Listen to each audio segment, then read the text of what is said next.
Fala, meus amigos, tudo bem com vocês? Com muita alegria que hoje nós estamos aqui para mais um vídeo do canal.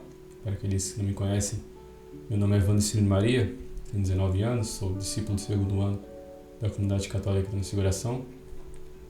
E há um tempo atrás venho gravando vídeo para esse meu canal com o intuito de evangelizar, de levar a palavra de Deus e de louvar, agradecer através da minha vida aquele que nos criou primeiro, aquele que nos criou, aquele que nos amou primeiro. Amém? Desde já, quero desejar a você um feliz ano novo e também um feliz Natal. Ainda estamos na 8ª de Natal e que esse ano que está iniciando possa ser um ano de graça, um ano de muitas bênçãos e que possamos permanecer juntos e crescer em estatura, graça, o mais importante, em sabedoria. Amém? Bom, no vídeo de hoje nós vamos falar sobre um tema que é muito importante, ao meu ver, muito na nossa vida, no nosso cotidiano, que se chama confiança, uma palavra, uma virtude, que nós possamos meditar um pouco mais a fundo essa palavra para que crescemos desse quesito na nossa rotina, na nossa vida. Amém? Bom, eu queria ler uma palavra que está no Evangelho de São Lucas, capítulo 1, versículo 26 e seguintes. Amém? No 6º mês, o anjo Gabriel foi enviado por Deus a uma virgem da Galileia, a uma cidade da Galileia, chamada Nazaré, a uma virgem desposada com um homem que se chamava José, da casa de Davi, e o nome da virgem era Maria. Entrando, o anjo disse: Ave, cheia de graça, o Senhor é contigo. Perturbou-se ela com essas palavras e pôs-se a pensar no que significaria semelhante saudação. O anjo disse: Não temas, Maria, pois encontraste graça diante de Deus. Eis que conceberás e darás à luz a um filho, e lhe porás o nome de Jesus. Versículo 38. Então disse Maria: Eis aqui a serva do Senhor. Faça-se em mim segundo a tua palavra. Palavra da salvação. Glória a vós, Senhor. Então, irmãos, essa palavra, como nós já falamos no início do vídeo, uma palavra muito importante, muito profunda. E nós queremos meditar na aula de hoje sobre confiança. Eu já queria começar com o seguinte ponto: a vida humana não está em nosso controle. A sua vida, ela não está em seu controle.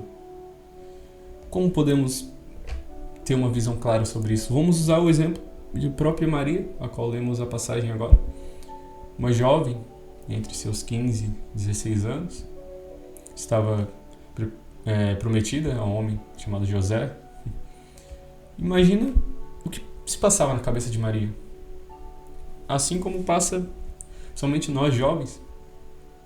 Eu tenho 19 anos, eu tenho uma visão sobre a minha vida. Estou noivo, então eu imagino. Irei casar, se for da vontade de Deus, ter filhos. Então imagino o que passava na cabeça de Nossa Senhora. Com certeza, ela imaginava que queria ter filhos, construir uma vida. Mas como eu falei, a vida humana, ela não está em nosso controle. Tudo que aconteceu na vida de Maria foi diferente do que ela imaginava. E se não está no nosso controle, está no controle de quem? Como eu falei no início do vídeo, daquele que nos amou primeiro. Está no controle de Deus. E também temos exemplos de outros santos. Um exemplo, Moisés. Moisés, um certo dia, estava pastoreando o rebanho de seu sogro Jetro e se deparou, caminhando durante esse dia, foi parar no Monte Horebe, que se chama Montanha de Deus, e lá ele viu uma sarça ardente, em chamas, que não se consumia. E desde ali a sua vida não foi mais a mesma. Ele teve um encontro pessoal com Deus, mas ele não imaginou aquilo, ele não preparou. Desde então, toda a sua história, tudo que ele fez, não estava no seu controle. Um exemplo também de São Paulo. Saulo, antes, um homem estudado, estava indo a Damasco para perseguir os cristãos, e nesse caminho ele teve encontro pessoal com o Senhor, e dali para frente, tudo que aconteceu na sua vida não estava no seu controle. Por que eu estou dizendo isso? Porque existe um grande mal na nossa vida, na vida das pessoas, que é querer controlar tudo. Tanto nas coisas pequenas, no exemplo da nossa rotina. Às vezes eu preparo tudo, não, vai ser assim, amanhã eu vou acordar a tal horário, eu vou chegar a tal horário no meu serviço, depois eu vou fazer aquilo, fazer uma forma muito sistemática. E qual é a parte ruim disso? Não que seja ruim programar as coisas, não, pelo contrário, a gente tem que ter um planejamento. Mas a gente também tem que aceitar que caso não seja da forma que a gente criou, a gente não pode perder a paciência, a gente não pode se frustrar. É isso que é o mal. Às vezes as pessoas acabam se frustrando, se estressando muito porque não foi da forma que elas criaram. Um exemplo de uma mãe, eu tenho uma família conhecida, que ela já tinha alguns filhos, já estava um pouco mais de idade, não de idade, mas... e acabou engravidando novamente. Claro, talvez ela não tenha planejado, talvez ela não tenha imaginado, não, eu quero ter mais um filho e tal. Mas aconteceu. Aconteceu. Porque a nossa vida, não, ela não está no nosso controle. Está no controle de Deus, então a gente precisa, primeiro ponto, em aceitar as coisas que nos manda, aceitar os acontecimentos. Como diz no Salmo 139. Deixe o Senhor, confie naquele que escreve os teus dias. Isso é muito profundo. A imagem que me vinha quando eu meditava sobre essa palavra é como se você estivesse dentro de um carro e você saiu do banco do motorista e deu um espaço para Jesus entrar. E aí Jesus começou a dirigir o carro da sua vida e você no banco do carona. Você falou para Jesus, eu te dou minha vida, eu te dou minhas escolhas, o Senhor pode me conduzir aonde quer que você vá. E beleza, ao longo da viagem, Jesus dirigindo, você no banco do carona. Em alguns momentos da sua vida, você põe a mão no volante, não, e vira para cá, e vira para lá. Ou seja, você quer tomar o controle da sua vida, você quer tomar a direção.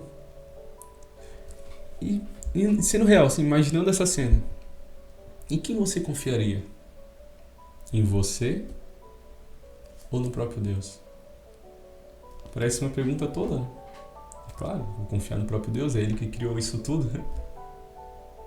Mas existem muitos casos em nossas vidas em que nós queremos ter o controle, em que às vezes a gente acha que o nosso pensamento, os nossos planos são melhores do que os planos de Deus. E isso que é o mal, por isso que a gente está meditando sobre essa palavra. E esse fato, pior de tudo, de eu querer controlar tudo na minha vida, eu querer planejar isso tudo, é porque isso é contrário da confiança. Esse medo, essa insegurança de querer controlar tudo, isso gera desconfiança. Desconfiança em quem? Desconfiança em Deus. Pois se eu quero tudo certinho, se eu quero tudo planejado, é porque eu não confio, um exemplo, na providência de Deus, eu não confio no imprevisível. O imprevisível vem de quem? Vem de Deus. Então isso é um medo. Se eu quero quero que seja exatamente assim, é porque eu tenho medo do novo. E se você tem medo do novo, se você tenta impedir o novo na sua vida, talvez você não tenha um encontro com Jesus que você tanto esperava, que você está buscando o que você já teve. Eu digo um exemplo na minha vida. 8 anos atrás, a minha mãe me inscreveu para um retiro. Eu não sabia o que estava por vir, eu só fui. Era um retiro nessa comunidade que hoje eu faço parte, Retiro Itajaí. E eu fui sem preocupação, sem medo. E eu não imaginava que a partir daquele final de semana a minha vida ia mudar por completo. Então ali saiu do controle, porque eu tinha planos. Na época eu fazia aula de violão numa escola de música, ali que a gente tinha uma banda. E naquele momento, naquela época, o meu sonho era seguir como músico, era seguir como instrumentista e crescer naquilo. Era meu plano de vida. Eu também jogava futebol, mas era um período na minha vida que eu tinha parado de jogar futebol e queria mais seguir o caminho da música. E eu perdi o controle desde então, pois eu deixei me guiar pelos planos de Deus. E olhando para trás, eu não me arrependo.